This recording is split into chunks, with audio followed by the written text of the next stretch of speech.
Pakistan has taken necessary actions against all groups within our territory.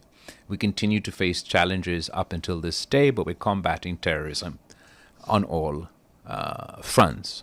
The Indian side has not shown any willingness to engage in addressing Pakistan's concerns vis-a-vis terrorism. And Iftikhar Sahab, aapko to maloom hai that just before we arrived here, there was a terrorist attack in Balochistan targeting a school bus, which resulted in the loss of lives of innocent children. This is a day-to-day activity with us. If you compare in quantum terms the number of terrorist attacks that take place in India and Pakistan, unfortunately there are more terrorist attacks that take place in Pakistan than they do in India.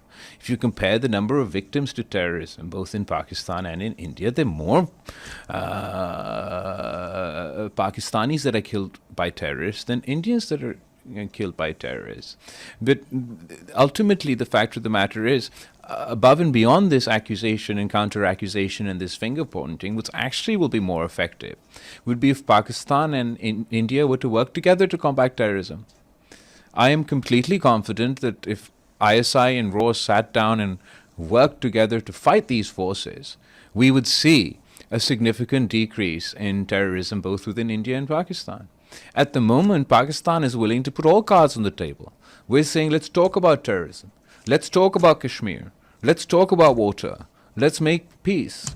We're not shying away from any investigation, in fact, despite having no legal obligation under international law. We presented ourselves for international accountability because of the confidence we had that our hands were clean. There's only one country that is running away from dialogue, running away from an investigation, refusing to accept international law, refusing to accept the UN Charter.